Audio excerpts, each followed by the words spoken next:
世紀少年網絡，我係 Vanessa， Billy， 歡迎翻到嚟啊 Vanessa， 又見啦。Vanessa 好肚餓，好想食嘢啊！我想問係咪所有嘅聽眾都知道，其實我哋一日係錄2集㗎？是但啦，你成日話唔想同我撞啦，跟住咧，我哋上次係你講完 case 啦，跟住我下一次嘅錄音係我先嘛，跟住我都講咗 case， 即係大家會聽2集 case。哦，但係我想講話唔想同你撞嘅原因係真係講中咗 exactly 同一個話題咯。哦，你成日話自己話你講 case 我就唔講 case， 你講咩我就唔講咩咁樣嘛。哦，唔緊要，咪盡量跳下咯，好似吸引啲嘛。我最近有一樣嘢好想分享，好深感受。聽下，就係我嚟咗英國1年啦！恭喜你！我都會明白慶祝㗎。我想講時間真係過得好快，我本身咧完全唔覺㗎。跟住咧，我最近同啲同事傾開偈啦，因為我而家喺公司嘅重要程度都越嚟越高啦，即係大家都好睇住我啦，亦都好依賴我去做各式各樣嘅嘢啦。因為有好多人都唔做嘢啊嘛，我之前講過。咁所以咧，佢哋就話 Billy， 你究竟喺我哋呢度做咗幾耐啊？跟住我話其實我做咗唔係好耐咋，10個月度咯。我哋嚟咗英國唔係好耐啫喎，咁樣啦。佢話我話係啊，差唔多1年咯。跟住我先驚啊，哦，原來我差唔多1年㗎咯。我做咗10個月都好耐喎，我以為你係再短啲添。係啊，所以時間真係過得好快，我真係覺得好神奇。你老屎忽啦！即係如果以每年翻2年喺 OP 嚟講咧，你係5年老鬼啦。每年翻2個月。每年翻2個月嚟講，啱啊！嚟緊咧會同我嘅 housemate 咧出去食飯啦，一來慶祝佢升職啦，我 housemate 升職好開心。恭喜！二來咧就係慶祝我嚟咗呢度1年咯，我就覺得哇！我完全唔覺得，我依然都仲係覺得自己係呢個英國嘅新鮮人啊！我都以為係啊，我都成日以為你去咗英國唔係好耐啦，跟住嗰日喺度睇一睇，咦？我哋上年差唔多呢個時候去英國喎，然後即係4月尾5月頭咁樣啦，跟住你嗰陣係啱啱到英國，我就你話你嚟咗1年啦咁咯。而家錄音呢一刻嘅話就未到啦，但係我相信我哋播嘅一刻就已經過咗1年咯。我就跟住我聽日就剪呢條片出去，為咗唔想應驗你呢個。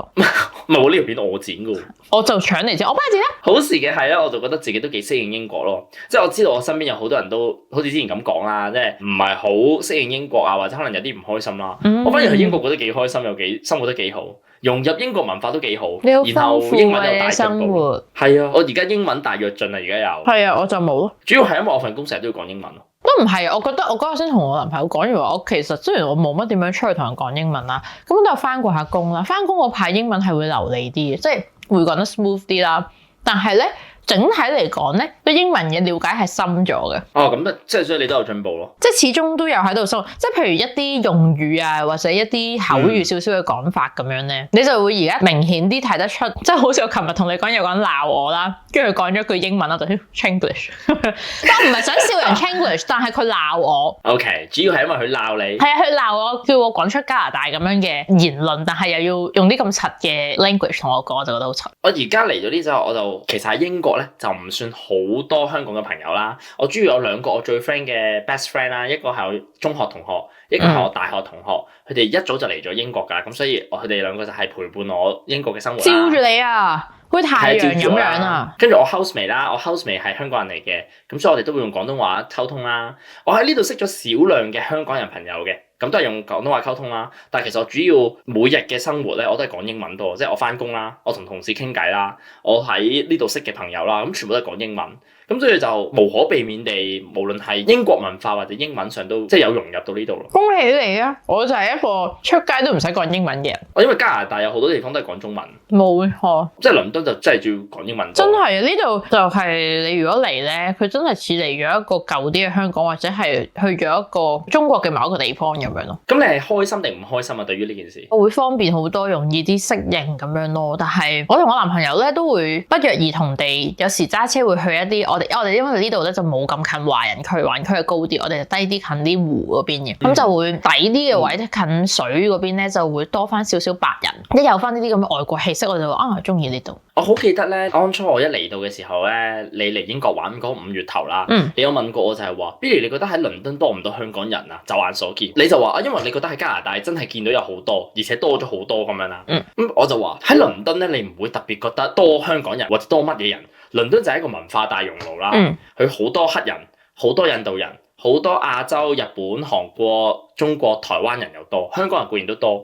咁但係你唔會感覺上有一個好明顯感覺到呢度好多香港人，唔會，因為呢度就係乜人都多咯。係我啲白人嘅 friend 啊，成日都會自己自嘲喺度話，其實我哋白人先至喺倫敦嘅少數族裔咯。係啦咁樣，所以喺倫敦都唔錯啊！即係我至少冇經歷過好深刻嘅歧視咯，即係冇乜人會真係喺你面前笑你啊、講粗口鬧你啊，或者用歧視嘅語句話你咯。原來歧視係，我以為係奇怪嘅事，原來係歧視。唔係啊 ，discrimination 啊 ，racist 咁樣。我覺得有個好大嘅唔同就係咧，倫敦成件事都幾 downtown，即係有少少似香港咁樣。同埋倫敦冇乜，即係除咗唐人街咁樣啦，我哋都有唐人街，但係我哋個唐人街聚集嘅華人一定唔夠我哋個唐人區多咯。即係我哋有好撚大嘅唐人區嘅直情。我以前去加拿大都有經歷過，例如我以前飛 Vancouver 咧，我哋嗰間空少空姐嘅酒店就正就係喺唐人區入面，基本上你唔會離開唐人區嘅。Toronto 咧，我哋就住 Central 嘅，係啊，咁所以就唔係好。我知你住邊間酒店。係喎，你有去揾過？係啊，同埋我都有啲 friend 嚟揾過，佢哋好近 Subway 嘅，側邊都好多嘢行嘅嗰邊。係啊，係一個好中心嘅中心，然後就唔係特別多華人嘅。我哋唐人街係喺 downtown 隔離嘅，應該係咪咧？係啦，喺 downtown 附近啦，但係真正嘅華人區係喺另外一邊，要揸車上去咁樣。嗰度就真係華人世界。倫敦嘅唐人街就正喺 Central 咯，我成日都話 Central 就係我哋嘅。嗰度 Central 添啊！我想講我次去倫敦都去咗勁多日唐人街，唔知做乜。嗰度就係全倫敦嘅最中心點咁滯。幾好啊！咁就開波咯。咁今日咧我要講嘅故事咧，其實係偏短嘅。而最近咧，我收到有聽眾咧嘅支持啦，好感激佢啊，話好中意聽我哋嘅討論啊，真係多謝，同我哋互動多啲，同我哋傾多啲偈。係啊，好鼓舞啊！係啊，俾我哋知道我哋有人支持咧，我哋會落力啲剪啊。咁啊，所以我哋不如今日就討論多啲。同埋我想即係感恩啊！我哋雖然係啲數目都唔係好多啦，但係咧係 keep 住見到有少少嘅增長，我就好開心咁樣。好啊，咁啊開始喎。咁啊首先咧，你係經歷過 Covid 噶嘛？係嘛？我而家3歲啫，我3歲。錯。你覺得 Covid 期間你係點啊？即係你嘅感受係你中意啊唔中意？因為我咧係想問你話，你經歷 Covid 嘅時候咧係有幾 suffer？但我諗下，其實未必所有人都唔中意 Covid 噶。佢偷走咗我人生嘅黃金時間。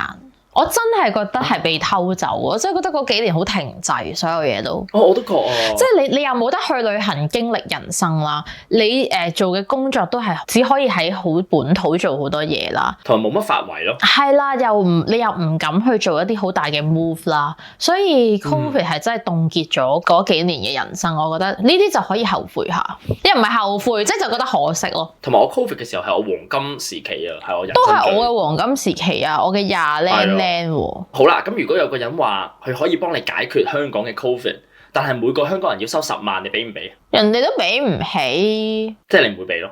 哇10萬啊！如果而家咁唔係10萬1萬啊？如果1萬咧？1萬梗係俾啦。咁即係 OK 咯，咁即係你肯用錢去換呢件事嘅都。好啦，咁第二個討論，你信唔信音樂可以催眠到人啊？你有冇試過聽到一啲好聽嘅歌，然後催眠啊？係有冇試過聽到一啲好聽嘅歌，聽到個人好冧到即係 blank out 咗，或者你突然之間個人唔知自己做緊乜咁？俾音樂帶動 emotion 就好容易，但係 blank out 就有啲癲啊！我分享咗我一個故事，睇下可唔可以 trigger 到你。我人生有一個好撚戇鳩嘅 moment 啦，亦都係最危險嘅 moment，就係我曾經試過聽歌聽得好陶醉，然後好撚 into 嗰首歌，然後我完全睇唔到，即係啊！我因為點型 TVB 完全唔經覺嗰個係紅燈啦，跟住我行咗大概出咗去2步，突然之間有個哥哥叫咗，喂，小心啊靚仔，跟住拉翻我入嚟喎。跟住我勁尷尬啦咁樣，但係都好感激佢。如果唔係我可能死撚咗，因為有車就係咁啱過，所以哥哥先叫住我嘅。咁我就發覺原來音樂都真係會咁。我覺得只係你唔專心咯。咁但係我都因為太過陶醉喺嗰首歌咯。陶醉啊！即係你輕得碰咗歲月，最威化搬過去所以你未試過咯？你個人都幾理性咯，所以。都話攞性啦！你唔好再搞呢個好頭痛啊！好撚痛啊，師傅！我最近先發現自己其實咧，我係一個好唔聽歌嘅人嚟嘅，即係有啲人咧喺屋企會播歌啊，做嘢會播歌，我唔得㗎，因為我會思考唔到。我都係啊！所以咧有好多人咧成日同我講話最新有首咩歌，最新有首咩歌啊，聽啲咩歌，我就發覺屌，原來我係一個超級唔中意聽歌嘅人啦。但係我唔想咁樣啊！哦，都係，我都中意聽歌嘅其實，但係聽歌咧，我發現我而家只會係我自己出門口我先會聽歌。如果我揸車咧，可以聽歌或者聽 podcast。如果長途車好適合，大家如果你係要揸長途車或者你係做司機，非常之建議你聽我哋嘅 podcast， 係好好㗎，係我覺得係非常之好。跟住，但係揸車咧，我會想聽一啲我會唱嘅歌，我會醒神啲。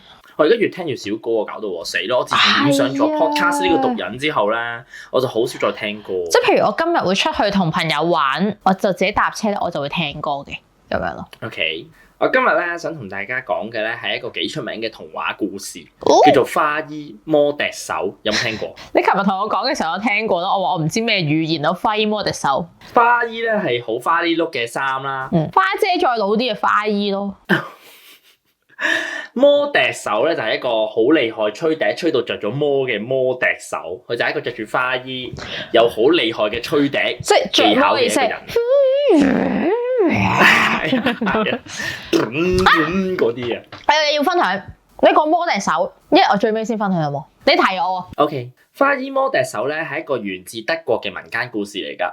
佢最出名嘅版本咧係收錄咗喺格林兄弟裏面德國傳說中，名為一個叫做哈梅爾嘅孩子嘅一篇短篇嘅故事嚟㗎。係啊。哦。嗱，雖然咧花衣魔笛手咧同好多童話故事一樣啦，佢有好多唔同嘅版本嘅，但係大致上嘅情節咧都係大同小異嘅。咁啊，我哋不如講下呢個故事係講咩啊？聽故仔時間。故事咧發生喺公元1284年啦，當時正就係歐洲嘅中世紀。咁嗰陣時嘅歐洲咧，衞生環境咧係非常之惡劣嘅。可以睇翻沖涼嗰一集。經常咧會有大大小小嘅城市咧受到鼠疫所患啊。咁順帶一提啦，其實令到歐洲人聞風喪膽嘅黑死病咧，係由1347年開始嘅。離呢個故事相距咧，其實一啲都唔遠嘅。咁所以其實你就可以見到咧，鼠患咧係一直都有喺中世紀存在，而且係一個禍患嚟嘅。就好似愛咁啊，愛一直都在。當時德國咧有一個村落咧叫做哈梅林啊。Hamelin 啊，我估係咁讀，德文嚟。Hamelin 都可能係，勁多老鼠啊，咁鼠患嚴重喎，令到村民咧痛不欲生嘅。咁啊，正當大家束手無策嘅時候咧，有一日啦，有一個外地人嚟到哈梅林喎，佢就身穿住彩色嘅花衣啦，表示自己咧係一個捕鼠嘅高手嚟嘅喎。唔好意思，哈梅林好大嘅膽啊！嚟到哈梅林喎，梅林係一個咁大嘅魔法師，你嚟到呢個哈梅林，梅林都俾你冒犯到啊！一嘢變咗隻老鼠啊！哈梅林啊，就係因為佢哋個個都蝦，就全部部變晒老鼠，咪咁多老鼠咯。我屌！係啊，然後佢哋又想報翻仇，所以就變咗做鼠患咯。咁呢一個花衣嘅外地人啦，佢就話自己咧可以幫助小鎮咧解決鼠患嘅問題喎。但係相對地咧，當佢解決咗呢個鼠患啦，佢就要一筆非常之可觀嘅酬勞啊。咁好合理啊，做完就要俾錢噶嘛，係咪先？咁啊，村長同村民咧就好爽快咁應承咗。OK。咁啊，於是咧第二日咧，呢一個身穿花衣嘅外地人啦，就一大清早咧嚟到小鎮中央嘅廣場，拎起咗支笛，開始咧吹奏咗一首美妙嘅樂曲。咁啊，小鎮上面嘅老鼠咧聽到呢個笛聲之後咧，開始聚集喺花衣笛手嘅前面。呢個時候咧，笛手咧就開始起行啦，向小鎮嘅外面咧行去。咁啊，全鎮嘅老鼠咧就好似着咗魔一樣啦，跟住呢個魔笛手咧一路離開咗哈梅林啦。咁啊，魔笛手咧一邊咧吹住呢個笛啦，一邊咧就去到德國嘅威色河，並且咧引誘啲老鼠咧自己跳入去河裡面浸死晒嘅。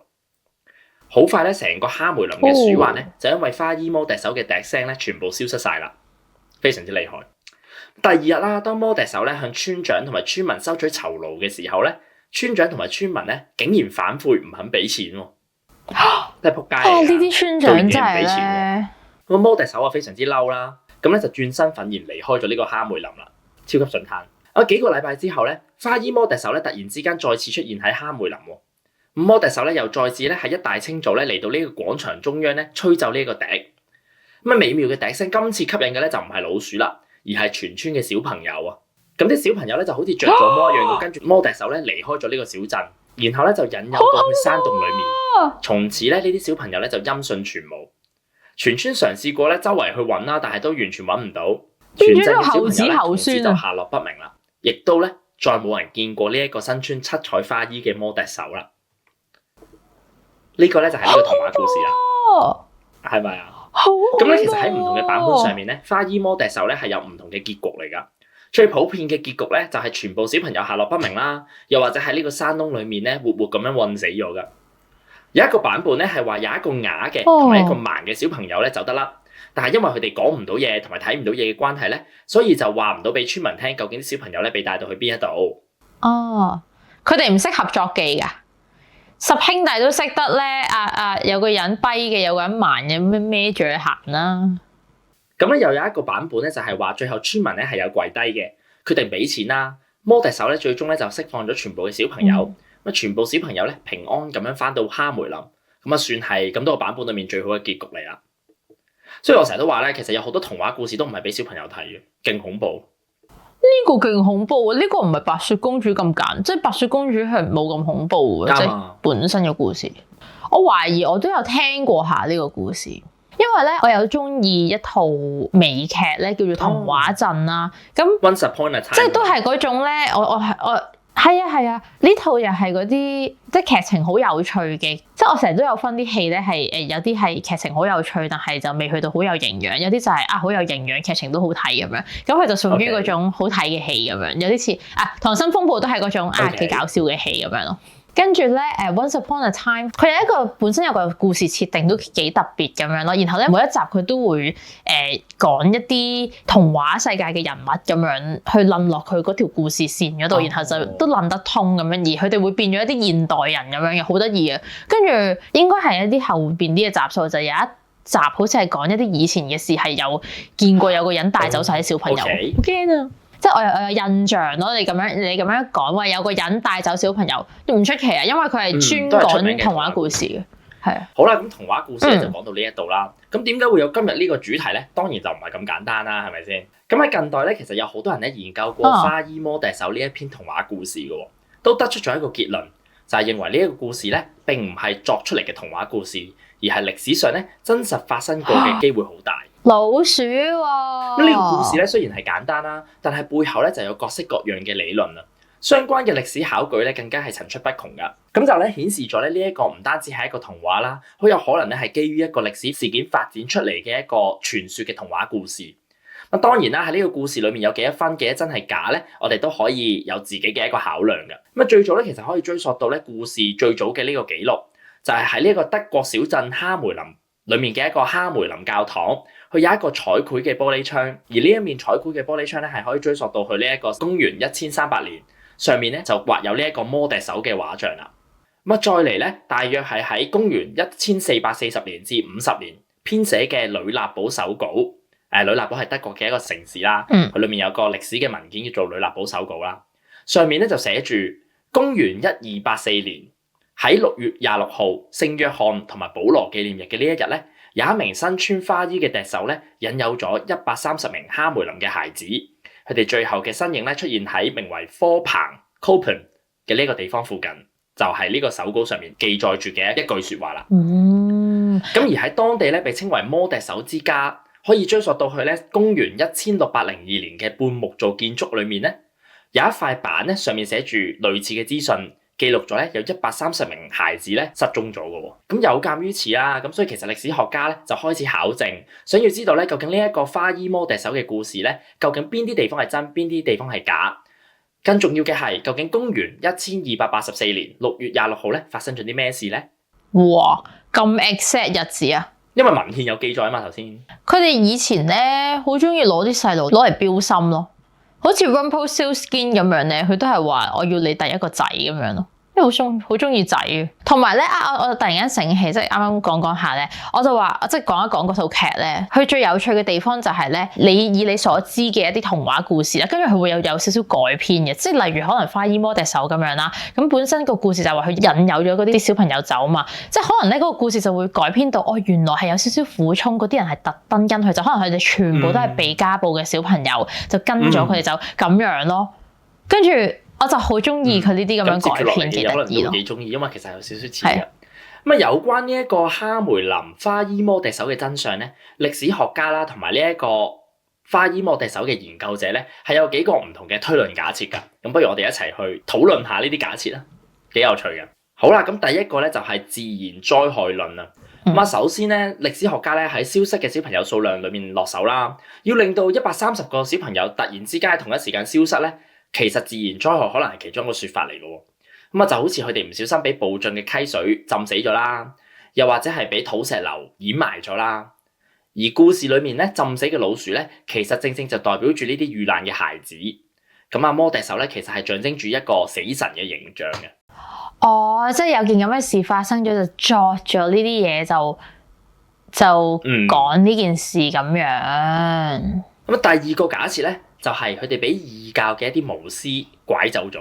如果係喺6月26號呢一個日期下手咧，呢一日咧係中世紀咧認為異教徒舉行仲夏慶典嘅日子嚟嘅喎，意味住咧呢個魔笛手咧好可能係異教徒嚟到哈梅林嘅一個巫師，利用笛聲咧吸引一啲細路仔咧去參加佢哋嘅仲夏慶典，咁所以咧就好似拐走咗佢哋咁樣，結果咧就俾路過嘅一啲天主教徒咧一齊血洗咗，即係你知啲天主教徒會獵殺啲異教徒噶嘛，就獵殺埋呢130個小朋友。咁另一個比較冇咁血腥嘅理論咧就話咧呢一班小朋友咧係被送咗去修道院成為咗修士或者修女嘅。呢兩個都講到啲天主教徒好邪惡，即係拐走啲人去做修女，或者係拐走咗一大扎人。你而家咁樣講，佢係異教徒以及小朋友，即係冇分階級咁樣去殺埋喎。係啊係啊。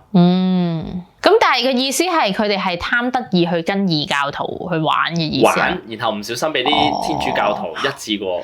咁呢個係啲 hater 嚟嘅喎 ，dis 天主教。係啊。OK。好啦，第三個假設咧就係兒童十字軍東征啊。咁呢個咧就係一個比較有趣嘅假設啦。有一個説法咧就話呢啲消失咗嘅小朋友咧其實係參加咗13世紀歐洲流行嘅兒童十字軍東征。咁發生咩事咧？十字軍東征咧係發生喺中世紀一場有關宗教嘅聖戰嚟㗎，主要咧係發生喺11世紀啦，至到13世紀。由於當時西歐嘅各個地方啦，宗教嘅權力咧都係非常之大嘅，政教合一，所以西歐各地嘅一啲領主啦同埋騎士咧，就喺11世紀咧發起咗一次搶翻聖地耶路撒冷嘅長征。喺公元1212年嘅時候啦，當時咧東征搶翻聖地嘅風氣同埋吹捧咧好嚴重。而大部分西歐嘅國家都係教徒啦，佢哋咧全部都好似有一個責任感同埋有一個使命要去搶翻呢個耶路撒冷嘅。咁所以咧令到當時咧有成千上萬咧自稱為十字軍嘅小朋友咧，無啦啦喺法國嘅北方啦同埋德國嘅西方咧就聯合咗組成咗一隊叫做兒童十字軍，就出發咧向耶路撒冷，準備咧喺穆斯林手上咧搶翻耶路撒冷呢個聖地。就唔同十字軍東征嘅。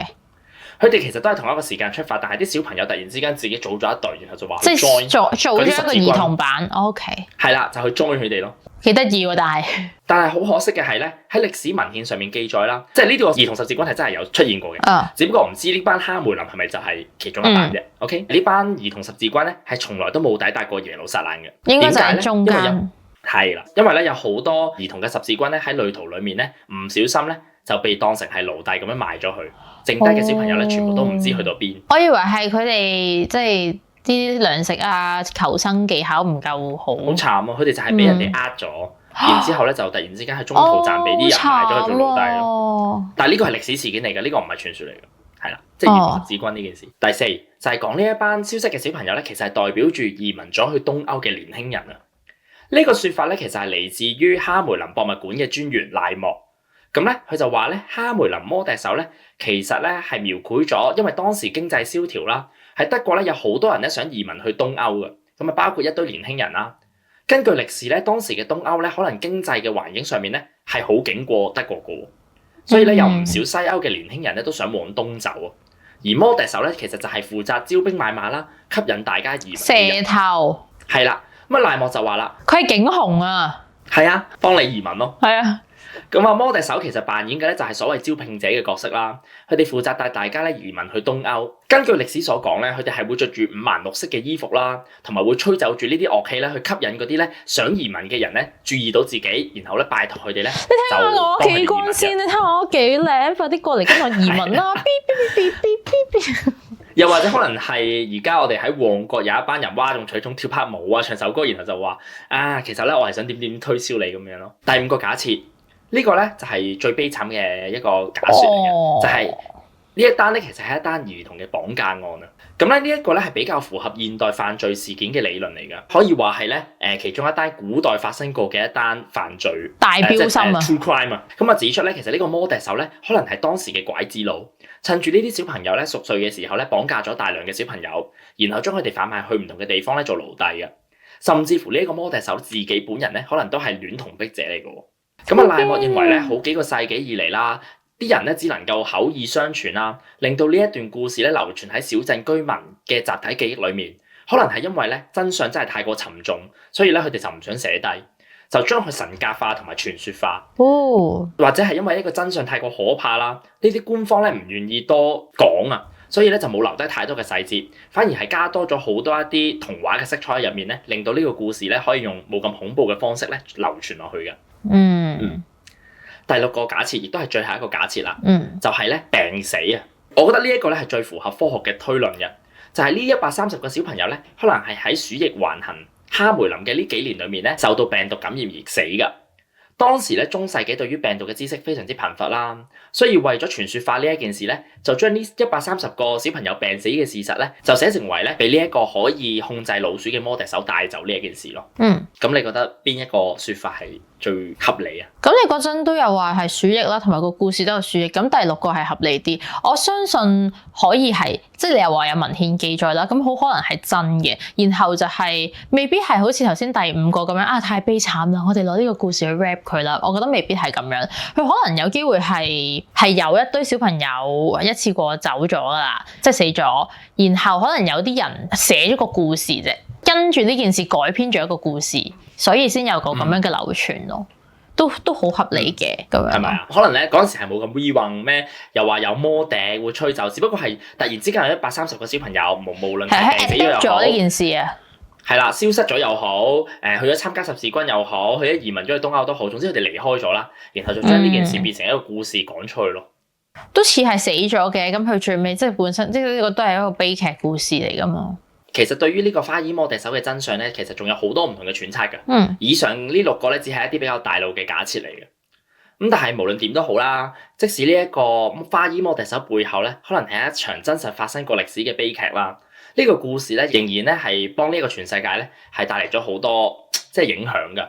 尤其咧係對於德國哈梅林呢個小鎮啦，可以話咧呢個故事咧係全鎮之寶啊！點解咧？因為每一年咧都有大量嘅遊客咧，深深被呢一個神秘嘅故事吸引啦，慕名去到哈梅林咧，想尋找呢個真相。慕名去到哈梅林，梅林真係好無辜。你究竟想搞得哈梅林呢個故事搞幾耐？你每次蝦嗰啲我都會蝦，上次係唔知蝦咩？阿迪斯啊屌！係嗰個地方叫迪斯，我話啲人去到，迪斯。咁啊，有見及此咧，德國哈梅林小鎮咧，亦都將呢一個文化遺產咧發揚光大㗎。喺呢個擁有6萬人口嘅小鎮裏面啦，觀光客咧其實係可以經常性見到咧打扮成為摩笛手嘅演員咧喺廣場上面行嚟行去啦，更加會有導遊咧帶住觀光客咧嚟一趟呢個童話之旅啊！好驚喎！當地嘅餐廳咧，亦都推出咗名為老鼠尾巴呢一個薄切豬肉片嘅一個餐啦。而啲 bakery 咧，亦都焗出呢一個老鼠形狀嘅麵包同埋蛋糕。咁啊，嚟到呢一個哈梅林嘅博物館咧，亦都可以聽到咧以摩笛手為主題嘅音樂表演㗎。而每年嘅6月26號啦，哈梅林小鎮咧亦都會慶祝所謂嘅捕鼠人日啊 （Rat Catchers Day），提醒世界各地嘅民眾咧，呢度咧其實就係摩笛手嘅故鄉啊！人血饅頭。人血饅頭，全部都係人血饅頭。人血饅頭。我今日嘅分享就係咁多啦。但係幾得意啊！呢個故事好驚啊，因為好驚心動魄啊！我中意呢啲咧有少少 creepy 嘅故事。我細個好中意聽 Rumpelstiltskin 嘅。我唔知係咩嚟 Rumpelstiltskin 係咪 ？Rumpelstiltskin 係羅普斯金啊！係講咧有個好自以為是嘅老豆咧，就喺度將自己個女 sell 咗俾個國王，就話我個女咧識將啲稻草咧織成金線嘅咁樣。跟住就個國王定唔知個商人咧，就將佢韞咗喺嗰個充滿呢啲稻草嘅房嗰度，變咗做金線，我先可以放你出嚟嘅咁樣啦。跟住咧就出現咗一個好奇怪嘅侏儒小矮人，就同佢講話：你幫我點點點咧，我就會幫你織啲嘢做金線啊咁樣咯。跟住佢就幫佢織咗幾次，然後其中有一個請求就係話我要你第一個仔俾我嘅，定唔知要叫我個名咁樣嘅咯，類似係咁樣嘅。係一個都幾出名嘅童話故事，亦都喺我喜歡嘅童話陣入面咧，係一個好重要嘅角色嚟嘅。但係我細個已經有聽呢個故事，我細個臨瞓之前咧，其實同而家好似，我懷疑係咁樣，所以咧我係有呢個習慣嘅，因為我細個係要聽故仔瞓覺嘅，我聽播碟瞓嘅，所以我今日聽 podcast 瞓咯。好得意喎，小 Vanessa。我話咧，我發覺好多童話故事其實都好恐怖咯，即係呢件事咧，其實都唔係乜嘢稀有嘅説法嚟㗎。我啱講 Rumpelstiltskin 就係一啲有少少 creepy 嘅，又唔係咁大眾，好迪士尼嗰種童話故事咯。我中意呢啲。因為其實即係童話故事唔係俾小朋友睇，呢個説法都係老生常談啦，好多人都講過，亦都好多好恐怖嘅故事，例如白雪公主啊、咩灰姑娘啊、咩藍胡子嗰啲，全部都係暗黑版㗎嘛。藍胡子係邊個啊？藍胡子咁恐怖你都唔識？邊位啊？藍胡子係歷史上真實出現嘅一個將軍，但係咧藍胡子呢個故事就唔關佢打仗事嘅。藍胡子好似 Luffy 入面啲人，唔係？嗰個叫黑胡子或者白胡子。哦，我中意呢個故事，我就話之前嗰啲都有趣，即係你講嗰啲，但係呢個係好重我中意。我琴日問你。你講咩？你話魔笛手咁樣，我已經覺得好似幾得意。跟住聽落就都好得意。我一聽到你話帶走啲小朋友就隻眼 bling 咗。即刻成件事個懸疑感重咗啲 V 運感。咁啊，不如我俾你睇下呢一個花衣魔笛手嗰個花槍，佢就係咁樣個咯。好唔似一個教堂嘅玻璃啊！佢好似小丑咁樣咯，同埋佢比我想象中肥同埋老啊。同埋呢度就係記錄嗰件事啊，即係。喺個城裏面俾人帶走咗，帶上個山窿度。因為喺我幻想中佢有少少似 Peter Pan 咁樣嘅，可能因為咧我之前睇我就話嗰套劇咧佢會 merge 埋啲故事。Peter Pan 喺 Neverland 嗰度咧咪有一紮靚嘅啲小朋友一齊唔好長大嘅。跟住佢就應該 merge 咗呢一個魔笛手帶走咗一班小朋友，跟住就會去咗 Neverland 做佢啲靚咁樣咯。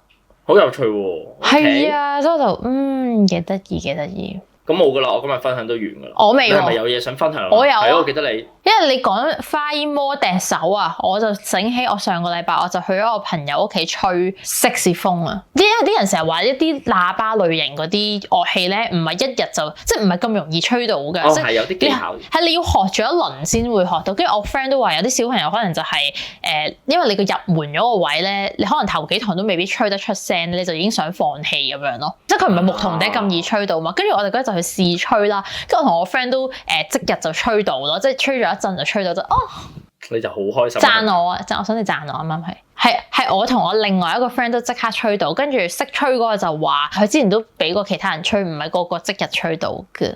個個都係咁講嘅，佢同傻仔個個都係咁嘅，個個都話你真係好勁啊！你一次 Billy 所有讚你嗰啲人咧都係奉承説話嚟㗎，假㗎，冇人真心覺得你可愛，冇人覺得你靚㗎，即係覺得你小眼睛話你可愛嗰啲客套説話嚟㗎咋。我而家行靚仔路線，我唔行可愛路線，我30幾歲人咯。OK，你想點就點啦。好啦，冇啊，我分享完啦，仲有冇嘢分享？我中意呢啲 We 運啲嘅題材咯。